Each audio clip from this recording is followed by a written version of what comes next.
Occasion ఏదైనా location ఎక్కడైనా తెలుగువారి వేడుక అంటే ఆలివ్ మిఠాయి ఉండాల్సిందే.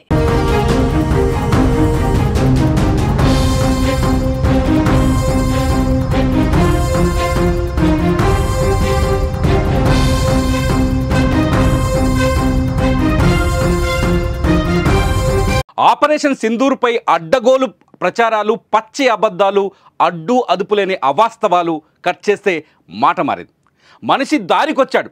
భారత్పై మేమే గెలిచాం, ప్రతీకారం తీర్చుకున్నామంటూ ప్రగల్భాలు పలికిన పాకిస్తాన్ ప్రధాని అసలు నిజాన్ని ఒప్పుకున్నాడు.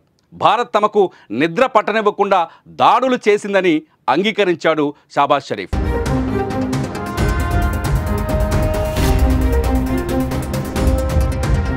ఆపరేషన్ సింధూర్ పై పాకిస్తాన్ నిజం ఒప్పుకుంది. భారత్ చేసిన గాయాలు వెంటాడుతుండడంతో నోటి నుంచి అసలు మాట బయటకు రాక తప్పలేదు. రాజకీయ భవిష్యత్తుపై భయంతో భారత్ దాడులను తిప్పికొట్టామని, మనమే యుద్ధంలో గెలిచామని ఆ దేశ ప్రధాని షహబాజ్ షరీఫ్ చెప్పుకున్నాడు. కానీ తొలిసారి ఇండియా పవర్ గురించి మాట్లాడాడు.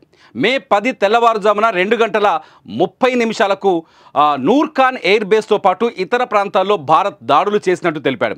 బ్యాలిస్టిక్ క్షిపణులతో భారత్ విరుచుకుపడిన విషయాన్ని తనకు ఆర్మీ చీఫ్ మునీర్ చెప్పినట్టు వెల్లడించాడు షహబాజ్ షరీఫ్. 9-10 की दरमियानी रात में तकरीबन 2:30 बजे सिपा सलार जनरल सईद आसिम मुनीर ने मुझे सिक्योर फोन पे मुझे बताया कि वज़ीर आज़म साहब, हिंदुस्तान ने अपने बैलिस्टिक मिसाइल अभी लॉन्च किए हैं, एक नूर खान एयरपोर्ट पे गिरा है और कुछ और दूसरे इलाकों में गिरे हैं.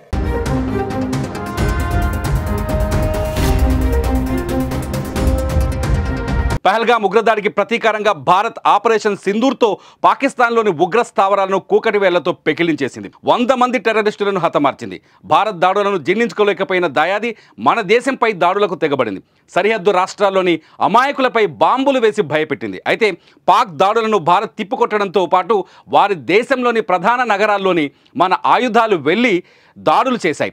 ఎయిర్ బేస్లను ధ్వంసం చేశాయి. క్షిపణి వ్యవస్థను నాశనం చేశాయి. ఈ దాడులకు సంబంధించిన ప్రతి సాక్ష్యాన్ని కళ్లకు కట్టినట్టు దేశంతో పాటు ప్రపంచానికి చూపించింది భారత్.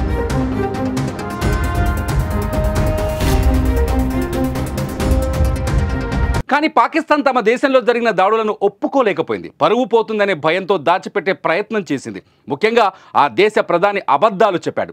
ఆ దేశ ప్రజలను తప్పుదోవ పట్టించే ప్రయత్నం చేశాడు. భారత్ దాడులు అడ్డుకున్నామని, మనం మాత్రం ఆ దేశంలోని పఠాన్కోట్, ఉధంపూర్ సహా అనేక ఇతర ప్రదేశాలపై దాడి చేశామని చెప్పుకొచ్చాడు. కానీ భారత్ చేసిన దాడుల గురించి స్వయంగా మాట్లాడి ఒప్పుకోవడం ఇప్పుడు చర్చనీయాంశమైంది.